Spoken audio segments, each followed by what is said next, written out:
ওকে, আসসালামু আলাইকুম শিক্ষার্থীরা। তো এখন আমরা যে বিষয়টা দেখব সেটা হচ্ছে এসএসসি 25 ব্যাচের জন্য বাংলার প্রথম পত্রের একটা ওয়ান শট সাজেশন। আমি তোমাদেরকে হলপ করে বলতে পারি, এই যে বাংলার প্রথম পত্রের সাজেশনটা রয়েছে, এই সাজেশনের মাধ্যমে তোমরা তোমাদের এসএসসি পরীক্ষায় অনেক বড় একটা অংশ অবশ্যই কমন পাবে। তাহলে চলো শিক্ষার্থীরা দেরি না করে মূল যে সাজেশনের পার্টটা রয়েছে সেখানে আমরা চলে যাই। ওকে স্টুডেন্টস, সো আমি যদি হচ্ছে কি দেখি এখানে আমাদের যে গদ্য পদ্যগুলো রয়েছে, আমি যদি একটু গদ্যগুলোর দিকে তাকাই, দেখতে পাচ্ছি আমাদের এখানে সুন্দর মতো যে সুভা গল্পটি রয়েছে, সুভা গল্পটার কথা আমরা এখানে দেখতে পাচ্ছি। তারপরে হলো দেখতে পাচ্ছি এখানে বই পড়া রয়েছে, অভাগী স্বর্গ রয়েছে। তবে এইখানে আমি যদি একটু দেখি যে বই পড়া, এই যে আমার প্রবন্ধটা রয়েছে, এটা কিন্তু অনেক ইম্পর্টেন্ট, অনেকগুলা স্টার কিন্তু এখানে রয়েছে। এবং আমি যদি বিগত বছরের একটু দিকে ফিরে তাকাই, দেখবো বই পড়া থেকে কিন্তু অসংখ্যবার প্রশ্ন আসছে, মোট প্রশ্ন সংখ্যা কিন্তু 63। তাই বরাবরের মতো এবারও কিন্তু বই পড়া অনেক বেশি গুরুত্বপূর্ণ। এরপরে দেখি তোমাদের আরেকটা গুরুত্বপূর্ণ টপিক, সেটা হচ্ছে মাটির ভেপু, যেটি হলো সিকিউ এবং এমসিকিউ উভয়ের জন্য অনেক গুরুত্বপূর্ণ। এবং এই পর্যন্ত মোট 61 বার এখান থেকে কিন্তু কোশ্চেন এসেছে, প্রায় 61টার মতো কোশ্চেন এসেছে। তার মানে বুঝতেই পারছো, বই পড়া যদি নাম্বার 1 ইম্পর্টেন্ট পার্ট হয়, সেকেন্ড ইম্পর্টেন্ট পার্ট হচ্ছে আটির ভেপু। এরপরে রয়েছে আমাদের নিম গাছ। নিম গাছ গল্পটা কিন্তু খুবই সিম্পল, খুবই ছোট্ট, এবং এই ছোট মরিচে ঝাল বেশি, এই যে কথাটি রয়েছে, ঠিক তেমনি এই নিম গাছ গল্প থেকেও কিন্তু তোমাদের সিকিউ এমসিকিউ আসার প্রবাবিলিটিও অনেক বেশি। এবং আমরা দেখতে পাচ্ছি এই পর্যন্ত প্রায় 58টা প্রশ্ন এখানে এসেছিল।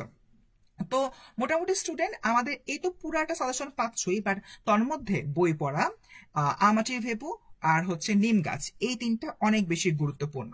ওকে, আমাদের গদ্যাংশের যে পার্টটা রয়েছে, গদ্যাংশের পার্টের মধ্যে আমি যদি আরেকটু নিচের দিকে যাই, এখানে আমরা আরো বেশ কিছু টপিক দেখতে পারবো। যেরকম এখানে আমাদের শিক্ষা ও মনুষ্যত্ব রয়েছে। তারপর যদি আমরা দেখি এখানে আমাদের সাহিত্যের রূপরীতি, এই যে পার্টটা, এই পার্টটাও কিন্তু রয়েছে। তো স্টুডেন্টস, আমাদের শিক্ষা ও মনুষ্যত্ব পার্টটা বেশ ভালো করে হলে পড়তে হবে, এটা অনেক ইম্পর্টেন্ট। দেখতে পাচ্ছি এখান থেকে প্রায় 58টা প্রশ্ন আসছে এই পর্যন্ত। সাহিত্যের রূপরীতি তো মহা ইম্পর্টেন্ট, এখান থেকে প্রায় 72টার মতো প্রশ্ন আসছে। তো তোমরা কিন্তু চাইলে এই যে আমাদের সাজেশন পিডিএফটা রয়েছে, এই সাজেশন পিডিএফটা দেখে বুঝতে পারবা কোনটা থেকে কয়টা প্রশ্ন আসছে এই পর্যন্ত এবং কোনটা কতখানি গুরুত্বপূর্ণ। তোমাদের যতগুলো গদ্য পদ্য রয়েছে, সবগুলো গদ্য পদ্যের মধ্যে গদ্যাংশ যে পার্টটা, গদ্যাংশের মধ্যে যে টপিকগুলো রয়েছে, তার মধ্যে আমি যেগুলো মার্ক করে দিলাম এগুলো আবার বেশি গুরুত্বপূর্ণ। তার মানে কোনগুলো, আমি যদি আবার একটু রিপিট করি, এক হচ্ছে গিয়ে আমাদের হলো বই পড়া, দুই হচ্ছে আমাদের আমাচির ভেপু, তিন হচ্ছে গিয়ে আমাদের নিম গাছ, চার হচ্ছে গিয়ে শিক্ষা ও মনুষ্যত্ব, এবং নাম্বার 5 হচ্ছে সাহিত্যের রূপ ও রীতি। আমাদের এই যে টপিকগুলো রয়েছে, এই টপিকগুলো পড়তে হবে। তবে সাহিত্যের রূপ ও রীতি কিন্তু মানে রিসেন্ট টাইমে, মানে 2020, 22, 23 এই টাইমে কিন্তু অনেকবার হইলো গিয়ে এসেছে। সো যেহেতু রিসেন্ট টাইমস এটা অনেকবার এসেছে, তো এই বছর কিন্তু আসার প্রবাবিলিটি অনেক বেশি। তো এটা ছিল গদ্যাংশ নিয়ে আলোচনা। এবার চলে আসি আমাদের কবিতাংশের মধ্যে। কবিতাংশের মধ্যে কিন্তু অনেক ধরনের হচ্ছে তোমার কবিতা রয়েছে, বাট একটা জিনিস আমরা সবসময় মনে রাখবো, যেগুলো আসলে তোমার বিখ্যাত কবিগণ লিখেছে, যেরকম মাইকেল মধুসূদন দত্ত, রবীন্দ্রনাথ ঠাকুর, কাজী নজরুল ইসলাম, এই ধরনের যে বিখ্যাত কবিগণ যে সকল কবিতাগুলো লিখেছেন, ওই কবিতাগুলো কিন্তু ইউজুয়ালি বেশি আসে। তার মানে বুঝতেই পারতেছো আমি কোনটার কথা বলতেছি। আমি কিন্তু এখানে আসলে কপোতাক্ষ নদকে ইন্ডিকেট করছি, এবং যদি আমি তাকাই, আমি কিন্তু ভুল বলিনি, আমি ডেটা ড্রিভেন একটা কথা বলেছি। দেখো, ঢাকা বোর্ড 2024-এ প্রশ্ন আসে, 23-এ প্রশ্ন আসে, 15-তে প্রশ্ন আসে। ময়মনসিংহ বোর্ড 2022 এবং 20-এ প্রশ্ন আসছে। রাজশাহী বোর্ড 2024 এবং 20-এ প্রশ্ন আসছে। এবং এই পর্যন্ত পার্টিকুলারলি কপোতাক্ষ নদ থেকে প্রায় 73টার মতো প্রশ্ন আসছে। তার মানে স্টুডেন্টস, কপোতাক্ষ নদ, এই যে তোমার কবিতাটি রয়েছে, কবিতাটি কিন্তু অত্যন্ত গুরুত্বপূর্ণ। সবাই সিকিউ এবং এমসিকিউ দুটোর জন্য ভালো করে পড়ে যাবা। 1 নাম্বার কপোতাক্ষ নদ গেল। এরপর আমাদের 2 নাম্বার যে তোমার সাজেশনটা, সেটা হচ্ছে আমাদের মানুষ।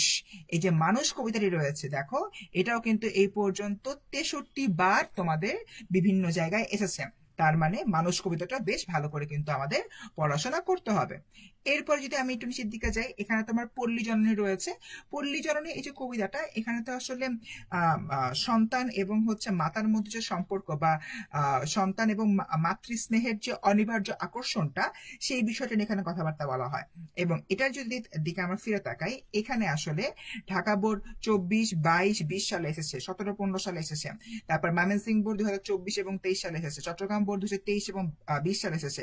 সর্বমোট এই পর্যন্ত 60 বার বা 60টি প্রশ্ন এই পল্লী জননী কবিতা থেকে এসেছে। যেহেতু পল্লী জননী কবিতার মধ্যে তোমাদের গ্রামীণ পরিবেশের কথা ব্যাখ্যা করা হয় এবং গ্রামীণ পরিবেশে তোমার যে একটা পরিবারের কোন ধরনের পরিস্থিতি থাকে, তারা যে একটা দরিদ্র অবস্থার মধ্যে দিনানিপাত করে এবং সেই একটা প্রেক্ষাপট সেখানে তুলে ধরা হয়েছে। পাশাপাশি এখানে ধর্মের বিষয় নিয়ে আসা হয়েছে এবং হলো গিয়ে গ্রামীণ কিছু কুসংস্কারের কথা তুলে নিয়ে আসা হয়েছে এবং দিন শেষে মাতৃস্নেহের যে অনিবার্য আকর্ষণের বিষয়টাকে তুলে নিয়ে আসা হয়েছে। এগুলোকে মাথায় রেখে পল্লী জননী কিন্তু মহা গুরুত্বপূর্ণ। ওকে, পল্লী জননীর পরে যদি আমরা তাকাই, এখানে ব্যাক টু ব্যাক দুটো গুরুত্বপূর্ণ কবিতা রয়েছে। এটা হলো রানার এবং আরেকটা তোমাকে পাওয়ার জন্য হে স্বাধীনতা। এই দুটা কবিতা বেশ ভালো করে পড়তে হবে। এরপরে রয়েছে আমার পরিচয়, এটাও কিন্তু অনেক বেশি গুরুত্বপূর্ণ। মোটামুটি এই যে কবিতাগুলো রয়েছে এই কবিতাগুলো পড়লেই কিন্তু হবে। তাহলে আমি একটু রিক্যাপ করি কোন কোন কবিতাগুলোকে মহা গুরুত্ব পড়লাম। নাম্বার 1 কপোতাক্ষ নদ, মহা গুরুত্বপূর্ণ। নাম্বার 2 মানুষ কবিতা, খুবই মহা গুরুত্বপূর্ণ। এরপর নাম্বার 3 পল্লী জননী, নাম্বার 4 রানার, নাম্বার 5 আমার পরিচয়, নাম্বার 6 তোমাকে পাওয়ার জন্য হে স্বাধীনতা। সো আমি কিন্তু যতগুলো গদ্য পদ্য রয়েছে তোমাদের সবগুলো গদ্য পদ্যরই 5 স্টার 2 স্টার 3 স্টার করে এখানে সাজেশন দেওয়া রয়েছে। বাট এই ভিডিওর তাহলে মাহাত্ম্যটা কোন জায়গায়? এই ভিডিওর মাহাত্ম্যটা এই জায়গায়, এই ভিডিওটার মাধ্যমে তোমরা সবগুলো স্টারের মধ্যেও আমার অ্যানালাইসিস থেকে কোন কোন টপিকগুলো আরো বেশি গুরুত্বপূর্ণ এবং মাস্ট বি পড়তে হবে সেগুলো তোমাদেরকে জানিয়ে দিয়েছি। গদ্য থেকে 5টা টপিক মাস্ট বি পড়তে হবে এবং পদ্য থেকে এই 6টা টপিক মাস্ট বি পড়তে হবে। তা না হলে কিন্তু আসলে তোমাদের পরীক্ষায় মানে কমন পাওয়া নিয়ে তোমরা একটু সমস্যায় পড়বে।